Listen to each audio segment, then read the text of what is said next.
Hey folks, hello and welcome to RathCo Outdoors, and I have a little story for you. This is going to be called the RathCo Story Time. Now, this is a story from my past. When I was younger, when I was a teenager, I loved to get into trouble. You know, I was always looking for mischief, always getting into trouble, always being a little pain in the ass. And we used to hang out, me and my friends would hang out in a place called, we used to call it Krakow Fields because it's on Krakow Street, Krakow. It's 4 or 5 blocks from my street. But we would all ride our bikes. We'd all meet up there. And my buddy Jason, God rest his soul, he passed away, I believe in 2011. But he was a very close friend of mine, and he was one of the people in our group that was over the age of 21, which at the time and still today, the drinking age is 21. So, anyways, we had him pick us up a 24 pack of Budweiser, and we were kind of riding ahead of him, and he was carrying it on his shoulder. And I kept telling him, like, bro, you got to get it off your shoulder. You know, people are going to see you. People are going to see you. And we're walking down Krakow Street, and there was an older couple sitting on their porch. And, elderly, they were an elderly couple. They enjoyed their peace and quiet. Nothing wrong with that. We were not punk kids. We were not punk kids that would mess with people. We just kept to ourselves. We wanted to have a couple bottles of beer. So as we turn to walk into the fields, I see the elderly, the male on the porch, pull out a home phone and just set it on the table. He didn't make any calls. He just set it on the little table on the porch. I'm like, okay, nothing to worry about.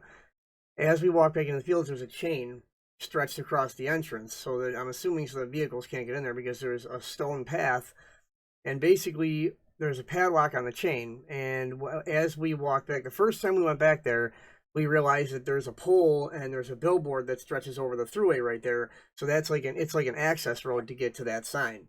So we didn't know this until we got back there and saw the billboard. And then we were like, oh shit, we gotta get out of here. And we turned around and we were about to leave. And then we looked to our left and there's like a treehouse set up. So we're like, oh sweet, people have been back here. We can chill and drink.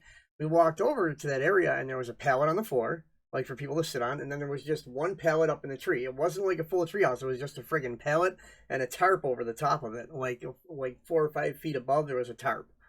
So you could stand there and not get wet if it was raining. But, you know, two of us went up in the treehouse and two of us stayed down. Two of us climbed the tree. I was one of the people that climbed the tree. And I think Jay and my buddy Eric were on the ground. And Eric or Eddie, I can't remember, it was so many years ago. But I was only 17, and I think the oldest out of us was Jay, and he was like 22 or 23 at the time.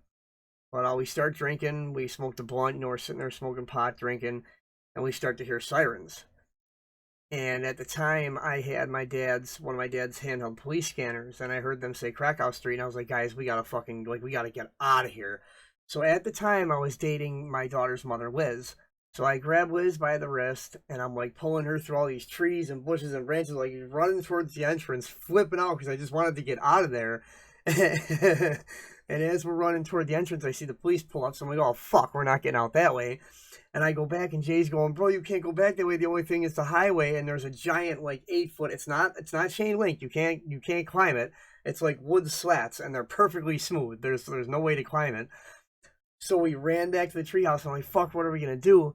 And real quick, I go, wait a minute, give me a few of the empty bottles. So I set up a few empty beer bottles around the area, and I made it look like we had a little fire going. And I dusted out the fire, and there was no smoke coming off of it because it was so tiny, and we kept it going hot. But we put out the fire, and we all ran back into the woods. I had camouflage on, so we all laid down. There was an area of heavy brush, like a few feet in front of where the treehouse is. I'm gonna do an episode of RathCo Atlas, and I'll show you guys exactly what I'm talking about. But we walked ahead of there, and we got to the clearing, and we all laid down, and the cops actually came back there. They saw the empty bottles. They stood there for a minute, and we're all laying down, trying not to make a sound, like dying, trying not to laugh, because we're like 5 feet away. Like, if the cop would have shined his light over and down, he would have seen us, because it was like 7 o'clock in the evening. Like, the sun was still half up. Like, there was still enough light to where all the cop would have to do is turn his head and look down, and he would have seen us. But after about 15 minutes, they walked out, and we thought they had left. So we start walking out, and the trail is about 6 feet wide. And as we were almost to the entrance, they came right out of the tree line, like out of the woods, and just blocked us. They were just standing there like, hey, how's it going? But in the end, they let us go. They took the beer, of course, and they let us go. But it was such an adventure, just dragging us through the woods, trying to hide them. Because once you see Krakow Fields and how small it is, you'll understand why I think it's so hilarious. But I just wanted to tell you guys that real quick story because unfortunately, I have to leave for work very soon. So I hope you enjoyed that. Please like, subscribe, turning on all notifications for RathCo Outdoors, and be sure to check out RathCo Gaming and all that good stuff. And also, be sure to check out my two favorite YouTubers, Cage848 and Mr. Ballin.